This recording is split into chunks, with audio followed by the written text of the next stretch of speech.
So Nick Manika's happy retiree. So this question's directed at Julie. And Julie, look, I was very impressed with the speech and the content of the speech. Humble beginnings in Ainsley Shopping Centre.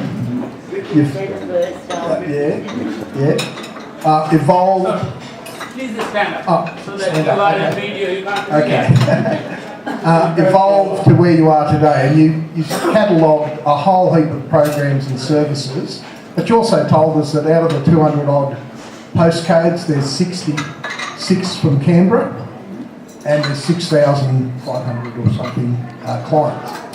Can you just let me know, out of curiosity, the share of your resourcing by New South Wales government and the Commonwealth in assisting local government to support you? Thanks for that question, Nick. Firstly, can I just go back a step and say that I'm a proud old Wiradjuri woman from Whitton, New South Wales. So I was born in Leet and then went to Leeton High School. So I grew up in the same town as Linda Burney. So, you know, a lot of good people come from Whitton. And I actually worked for Robert Tickner for 3.5 years when he was the Minister for Aboriginal and Torres Strait Islander Affairs. And Jack was good friends with the late Murray Chapman, so Murray was Robert's senior advisor at the time. The answer to your question, Nick, is that we get no funding from New South Wales. 20% of our clients do come from New South Wales. And also, I didn't say before that 20% of our clients are non-Aboriginal people. We don't discriminate, and we see a lot of elderly people, non-Aboriginal people that are married to Aboriginal people or have Aboriginal children. And when we first moved into Narrabundah, we had half the health service, and because on the other side there was a private GP, Dr. Ho, and some ACT community health workers.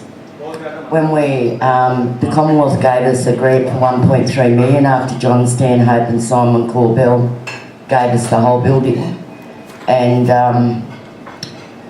we offered for Dr. Ho to stay there and be part of our refurbishment. But at the time there was a shortage of GPs here in the ACT, and he made a business decision to move back over around Tuggeranong.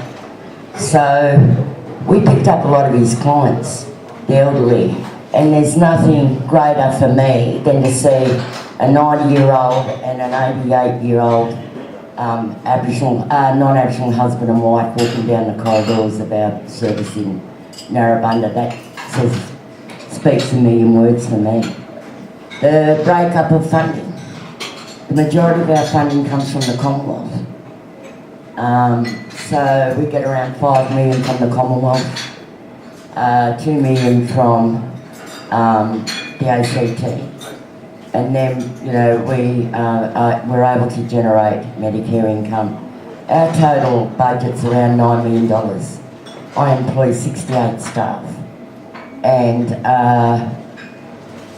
Dr. Carlin Ahmed, who used to work for Treasury, him and Steve Finn, they looked at the value of Wodonga in the ACT.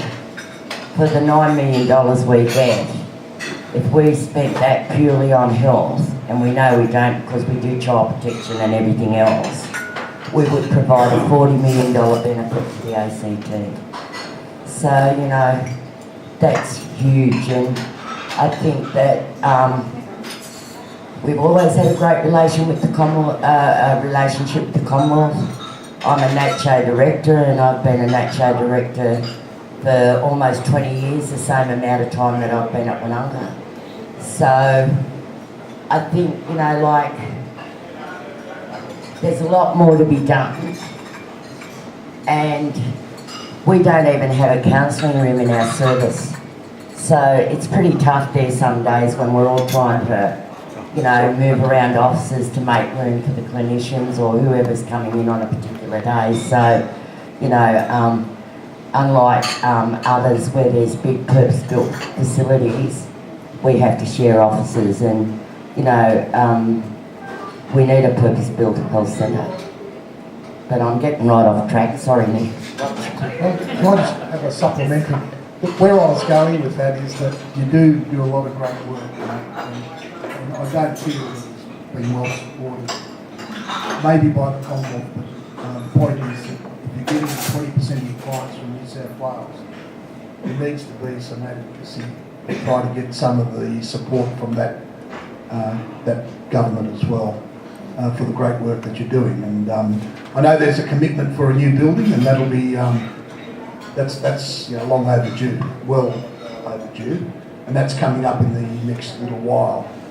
But I really think that people coming across the border now, I know there's complications in the way these things get calculated, but for a private organisation, non-government organisation like yours, I'd say there's maybe a fertile paddock to be ploughed.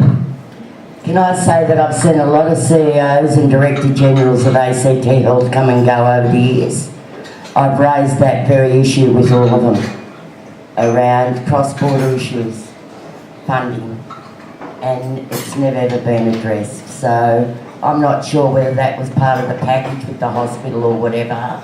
But another problem for me is that, and Jack touched on it before, was that a lot of Aboriginal specific funding is still going to mainstream services. And why should a mainstream service get $700,000 for them to employ Aboriginal workers in their services, and Woonunga and Googangul, the only other Aboriginal community controlled service here in the ACT, be offered $170,000? I'm not sure what that is.